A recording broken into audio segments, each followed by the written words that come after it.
ರಾಜ್ಯದ ಉಪಚುನಾವಣೆಯ ರಣರಂಗ ತೀವ್ರಗೊಳ್ಳುತ್ತಿದ್ದಂತೆ ಆಡಳಿತಾರೂಢ ಕಾಂಗ್ರೆಸ್ನಲ್ಲಿ ಟಿಕೆಟ್ ಕಗ್ಗಂಟು ಬಗೆಹರಿಯದೆ ಗೊಂದಲ ಮುಂದುವರೆದಿದೆ. ಬಾಗಲಕೋಟೆ ಮತ್ತು ದಾವಣಗೆರೆ ದಕ್ಷಿಣ ಕ್ಷೇತ್ರಗಳಿಗೆ ಬಿಜೆಪಿ ಈಗಾಗಲೇ ಅಭ್ಯರ್ಥಿಗಳನ್ನ ಘೋಷಣೆ ಮಾಡಿದ್ದರೆ ಕಾಂಗ್ರೆಸ್ನಲ್ಲಿ ಇನ್ನೂ ಅಂತಿಮ ನಿರ್ಧಾರ ಕೈಗೊಳ್ಳಲಾಗಿಲ್ಲ. ಬಾಗಲಕೋಟೆ ಕ್ಷೇತ್ರದಲ್ಲಿ ಮಾಜಿ ಶಾಸಕ ಎಚ್.ವೈ. ಮೇಟಿ ಅವರ ಕುಟುಂಬಕ್ಕೆ ಟಿಕೆಟ್ ನೀಡುವ ಸಾಧ್ಯತೆ ಇದ್ದರೂ ಅವರ 4 ಮಕ್ಕಳ ಪೈಕಿ ಯಾರಿಗೆ ಅವಕಾಶ ಸಿಗಲಿದೆ ಎಂಬ ಪ್ರಶ್ನೆ ತಲೆದೂರಿದೆ. ಸಿಎಂ ಎಲ್ಲರೂ ಒಗ್ಗಟ್ಟಿನಿಂದ ಕೆಲಸ ಮಾಡುವಂತೆ ಸೂಚನೆ ನೀಡಿದ್ದರೂ ಟಿಕೆಟ್ ಸಿಗದಿದ್ದರೆ ಬಂಡಾಯ ಸ್ಪರ್ಧೆ ಮಾಡುವ ಎಚ್ಚರಿಕೆ ಕೂಡ ಕೇಳಿಬರುತ್ತಿದೆ. ಮಲ್ಲಿಕಾರ್ಜುನ್ ಮೇಟಿ ಹಾಗೂ ಉಮೇಶ್ ಮೇಟಿ ನಡುವೆ ಟಿಕೆಟ್ ಪೈಪೋಟಿ ಹೆಚ್ಚಾಗಿದ್ದು, ಉಮೇಶ್ ಮೇಟಿ ಅವರಿಗೆ ಹೆಚ್ಚು ಅವಕಾಶ ಇದೆ ಎನ್ನಲಾಗುತ್ತಿದೆ. ಆದರೆ ಕಿರಿಯ ಪುತ್ರಿ ಮಹಾದೇವಿ ಮೇಟಿ ಬಂಡಾಯದ ಸುಳಿವು ನೀಡಿರುವುದು ಕಾಂಗ್ರೆಸ್ ನಾಯಕರಿಗೆ ತಲೆನೋವಾಗಿ ಪರಿಣಮಿಸಿದೆ.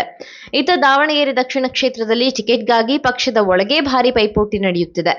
ಸಚಿವ ಎಸ್. ಮಲ್ಲಿಕಾರ್ಜುನ್ ತಮ್ಮ ಪುತ್ರ ಸಮರ್ಥ್ಗೆ ಟಿಕೆಟ್ ನೀಡಬೇಕೆಂದು ಪಟ್ಟು ಹಿಡಿದಿದ್ದರೆ, ಮತ್ತೊಂದೆಡೆ ಅಲ್ಪಸಂಖ್ಯಾತ ಸಮುದಾಯಕ್ಕೆ ಅವಕಾಶ ನೀಡಬೇಕೆಂದು ಪಕ್ಷದ ಹಲವು ನಾಯಕರು ಒತ್ತಾಯಿಸುತ್ತಿದ್ದಾರೆ. ಉಸ್ತುವಾರಿ ಸಮಿತಿ ಸಭೆಯಲ್ಲೂ ಹಲವು ಹೆಸರುಗಳು ಚರ್ಚೆಗೆ ಬಂದಿದ್ದು, ಅಲ್ಪಸಂಖ್ಯಾತ ಸಮುದಾಯದ ಅಭ್ಯರ್ಥಿಗಳ ಪರ ಬಲವಾದ ಒತ್ತಡ ಕಾಣಿಸಿಕೊಂಡಿದೆ.